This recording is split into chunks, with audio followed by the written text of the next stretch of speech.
Pernahkah kamu ingin menyelam ke bagian samudra yang paling dalam? Nah, hari ini kamu akan punya kesempatan mewujudkannya. Sebelumnya, seberapa lama kamu mampu menahan napas? Tidak terlalu lama.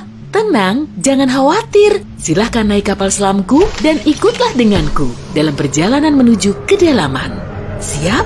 Oke, ayo menyelam. Saat ini, tepat di bawah permukaan, kamu melihat banyak makhluk hidup berkeliaran di sini.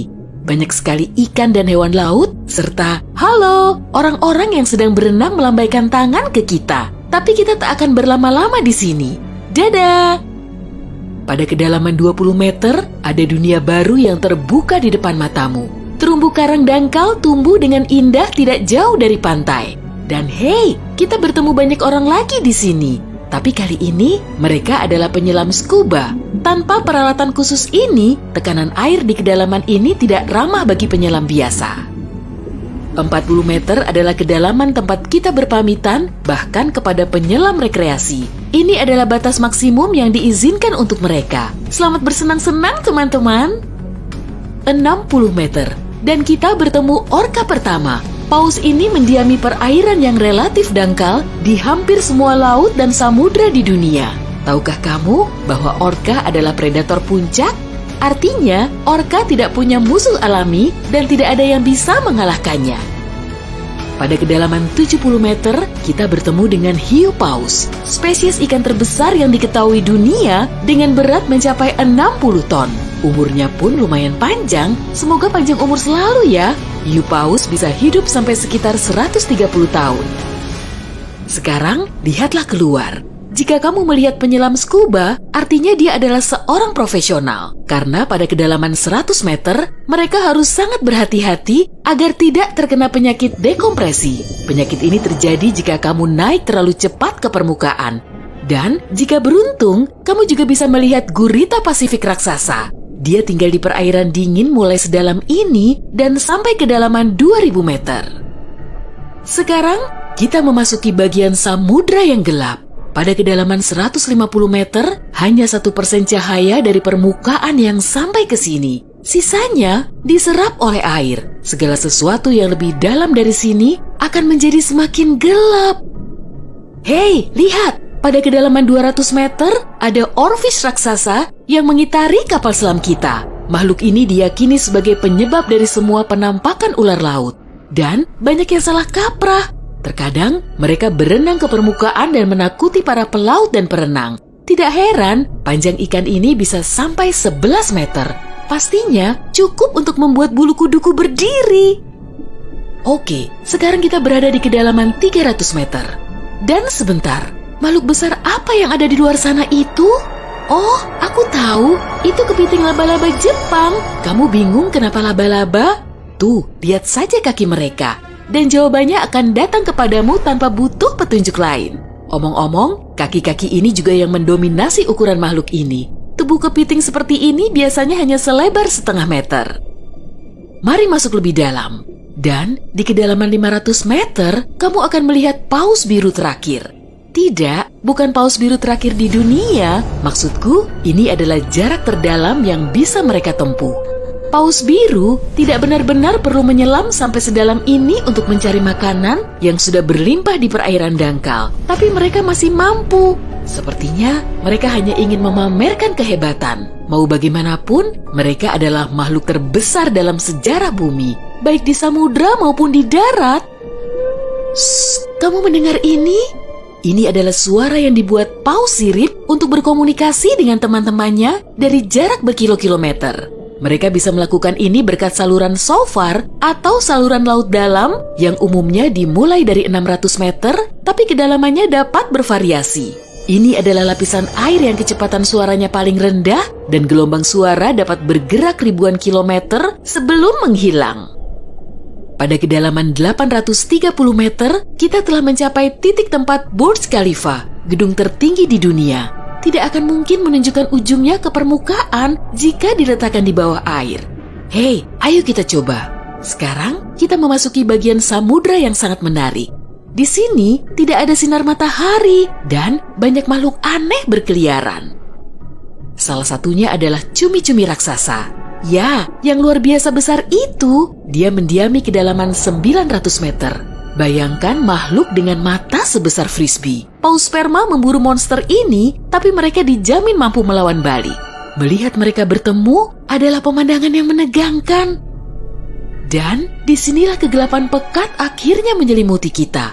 Zona tengah malam. Tekanan di sini sangat besar, sehingga jika kamu entah bagaimana bisa sampai ke sini tanpa kapal selam, kamu akan hancur dalam beberapa detik. Dan lebih malangnya lagi, tanpa melihat apapun, pasti tidak mau kan? Kembali ke topik. Di kedalaman 1100 meter terdapat Mata Barat, salah satu gunung berapi samudra terdalam di dunia. Letusan terakhirnya terjadi pada tahun 2009. Dan bahkan direkam oleh kendaraan yang dioperasikan dari jarak jauh. Di kedalaman 1280 meter, kita melihat hiu putih besar yang ganas. Predator ulung ini adalah jagoan di kedalaman ini.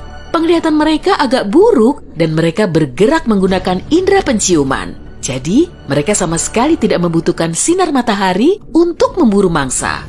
Aku tidak melihatmu, tapi tetap akan memakanmu. Selain itu, penyu belimbing, penyu terbesar di dunia, menyelam di kedalaman yang sama. Apa mereka sengaja menyelam sampai sini untuk bermain dengan hiu putih besar? Wah, lihat jala-jala besar itu. Kita sekarang berada di kedalaman 1500 meter, tempat metode penangkapan ikan bernama menangkap semua digunakan. Jala di sini akan diseret di sepanjang dasar samudra, menangkap apa saja yang kurang beruntung di sana. Mengenai seberapa merugikannya metode ini bagi kehidupan samudra, biar kamu sendiri yang menilai. Pada kedalaman 1830 meter, jika berada di Grand Canyon, kita akan duduk di titik terendah dan terdalamnya. Bayangkan semua curug di sana terisi penuh oleh air, maka seperti itulah pemandangan di sini. Nah, jika kita benar-benar berhati-hati, pada kedalaman 2000 meter, kita akan melihat ikan naga hitam. Makhluk yang bagaikan muncul dari mimpi buruk ini tinggal di bagian samudra yang dalam dan gelap. Dan percayalah padaku, lebih baik dia tetap di sana. Bentuknya mirip makhluk dari film horor dan aku lebih suka jika kita tidak berpapasan dengannya di permukaan. Pada kedalaman 2250 meter, kita harus berpamitan dengan paus sperma. Ini adalah titik terdalam yang bisa mereka selami. Dan mereka memang tidak punya urusan untuk menyelam lebih dalam lagi. Mungkin kalau mereka berburu ikan naga hitam, atau justru mereka yang diburu. Mustahil, perbedaan ukuran mereka terlalu besar. Panjang paus sperma bisa mencapai 19 meter, yang menjadikannya paus bergigi terbesar di dunia. Tidak banyak makhluk laut bisa melawannya. Semoga kapal selam kita punya lampu sorot yang kuat ya, karena tanpanya kita tidak akan bisa melihat keindahan terumbu karang samudra dalam yang super indah di kedalaman 3000 meter. Terumbu karang ini dapat ditemukan di setiap samudra dan sayangnya tidak bisa dilihat tanpa peralatan khusus untuk menyelam di samudra dalam. Oke, mari terus melangkah lebih dalam. Dan di kedalaman 3700 meter, kita mencapai kedalaman rata-rata samudra dunia. Mulai sekarang, perjalanan menuju kedalaman yang sebenarnya dimulai. Dasar samudra rata-rata telah kita lewati, jadi sekarang saatnya menyelami celah terdalam. Pada kedalaman 4.500 meter, monster dari mimpi buruk terburukmu muncul di sini. Anglerfish misalnya, akan membuat siapapun bergidik ngeri. Giginya yang panjang dan bengkok, serta antena di kepalanya untuk memikat mangsa, sudah cukup untuk menimbulkan rasa takut, bahkan di hati orang-orang yang paling berani. Tapi yang lebih mengerikan, mungkin adalah makhluk yang disebut swallower hitam. Itu adalah monster mirip belut yang memiliki perut super elastis dan mampu menelan mangsa yang ukurannya 2 kali lipat. Lihatlah ke bawah, dan kamu akan melihat bangkai kapal terdalam yang pernah ditemukan. SS Rio Grande di Atlantik Selatan yang tenggelam pada tahun 1941 dan mencapai kedalaman 5.760 meter. Tidak heran, kapal ini baru ditemukan 55 tahun kemudian. Sekarang, bagian samudra terdalam dan tergelap dimulai. Kita menyelam ke Palung Mariana. Menurut pengukuran resminya, Palung Mariana dimulai pada kedalaman sekitar 6.000 meter. Ini adalah area yang paling jarang dieksplorasi dan paling menarik bagi para ilmuwan dan petualang. Apa yang ada di dasarnya? Baiklah, kita akan melihatnya. Tapi selagi masih dalam perjalanan, aku akan menunjukkan hal-hal lain yang ada di sini. Misalnya, ini adalah ikan terdalam yang pernah ditemukan. Namanya ikan siput. Dan dia tinggal di kedalaman 7.900 meter. Tubuhnya tembus cahaya sehingga kamu bisa melihat menembus kulitnya. Ya, untungnya kita tidak mematikan lampu. Bentuk makhluk mungil ini ternyata sangat imut bagi makhluk yang mampu menahan tekanan sekuat ini. Makin rendah dan dalam, kamu tidak akan melihat jenis ikan atau hewan vertebrata apapun di sini. Tekanannya terlalu besar untuk makhluk-makhluk tadi. Tapi ada udang dan invertebrata lainnya. Belum lagi mikrob yang dapat hidup bahkan di bagian terdalam samudra. Dan bagian terdalam itu adalah kedalaman Challenger. Ini adalah bagian bawah Palu Mariana dan kedalamannya 10.927 meter. Ya, kita telah sampai di bagian paling bawah bumi. Tak banyak orang yang pernah ke sini dan tak banyak juga yang diketahui tentangnya. Tapi para ilmuwan tidak akan berhenti dan ada harapan kita akan segera menemukan rahasia apa yang berada di kedalaman samudra.